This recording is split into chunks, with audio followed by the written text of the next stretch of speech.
Hello, I'm Josh Lee, and this is my video on continuous improvement at Valley Center Middle School in Valley Center, Kansas.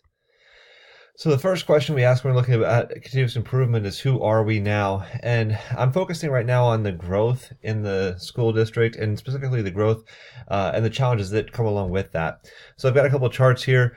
You can see the district has grown. This goes all the way back to 2004. And you can see that it's just continuous growth. This is for the entire district. This chart is the percent of students who were identified as having disabilities just at the middle school. And my main focus here is on the middle school as if I was an admin or district leader working with that building. And you can see the percent of students has increased every year over the last 5 years for those students who are identified as having some sort of disability. So then how do we do business? And again, we're talking about working with all of our students here. So we're looking at school processes that we might need to address, like our MTSS programs. There are MTSS programs in place right now. They're not great. There's some definite room for improvement in those areas. We want to look at curricular alignment and whether our core classes really truly align to the standards that have been placed in front of them. And then inclusion versus pullout for our special education instruction. I mean, are special education students being taught in the core class with support, or are they being pulled out and taught by somebody else for those core classrooms? And then one thing about our perception data in talking to the current administration is that perception data shows that there is an area that needs improvement when dealing with students who just feel like they belong in the school and that they're a part of the system. So where are we now? I'm looking at data here. I'm using 7th grade as an example of the data to look at. And so I've tried to circle in these charts, but I know they're difficult to read what we're looking at here. So this would be the 7th grade math on the state assessment test. And we're looking at students who score in level 3 or 4.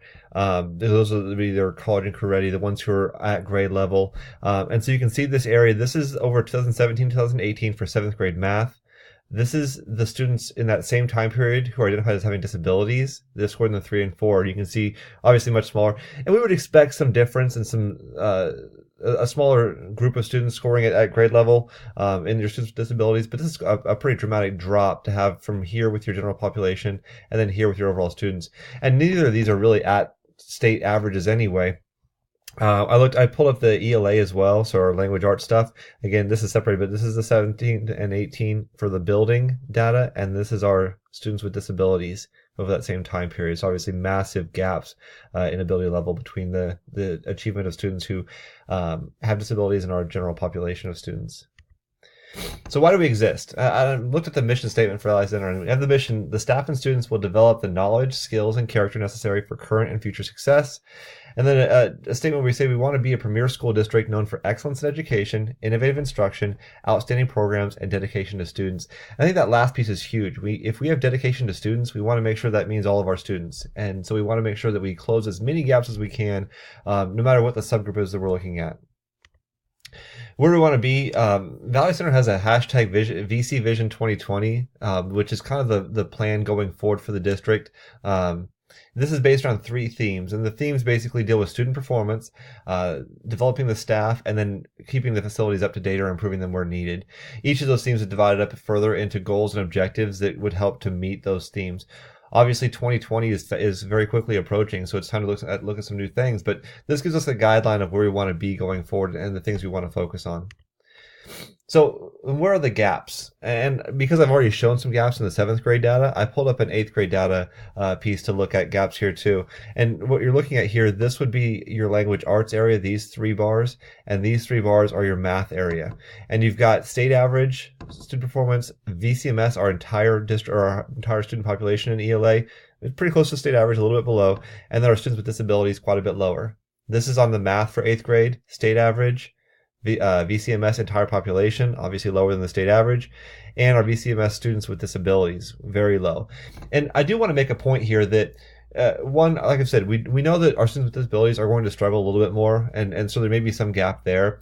But we also are a district that doesn't want to compare ourselves to the state average. I mean, it's a benchmark to look at, but we definitely want to achieve higher than that level. So even looking at this data, we wouldn't say, hey, 8th grade ELA made the state average. That's not our end goal. It's just a place to look for right now.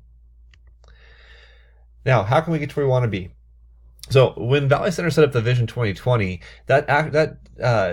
each of those themes, each of those objectives came with an action plan how we're going to get to that point. What are our next steps? As we approach the year 2020, we need to make a new vision. And this vision has to have at least a portion of it that's around meeting the needs of all of our students. And that means it's going to have an action plan that involves professional development. And staff needs professional development on differentiation to meet the needs of all students, scaffolding to meet the needs of struggling students, and having an MTSS system that works the best and aligns all of our systems to work together. And then we need to show research to the staff, because if we're going to move to inclusion of all of our students, where right now many of them are pulled out for their special ed instruction, we need to show the research to back that up.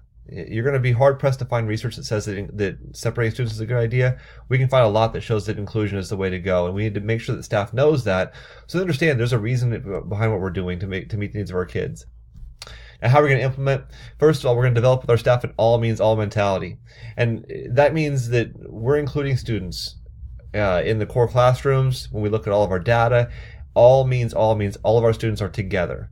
And we want to work with our state MTSS team to implement a plan to meet the needs of all of our students. So this is going to be about system alignment. MTSS is not just about your tier 2 and tier 3 interventions. It's about aligning all of your systems. We want to make sure we use experts in the field to implement those programs to the best of our ability. And then finally, how are we going to evaluate our efforts to make sure that what we did worked? First of all, we're going to keep up on our perception data, so we will put out surveys. We want to make sure that students feel a part of our building, that their parents feel like their students are supported when they're in their building. So we want that perception data to see how that's working.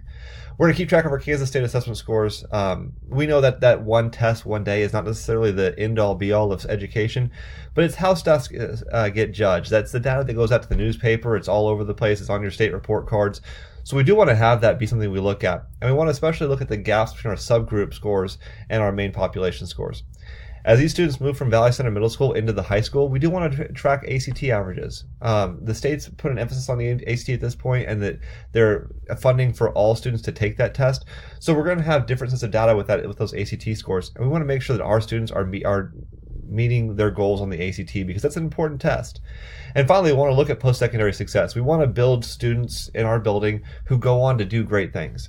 And so we do want to follow students when they leave our buildings and how they do in the next level, whether that's career, if that's college, if that's the military, if that's tech school, whatever it is. We want to make sure the students are successful in their next level. And so we want to help set that foundation in middle school to help build those students up. That, I believe if we track those sets of data, we're going to have a good idea of what works and what doesn't work with our kids. Thank you.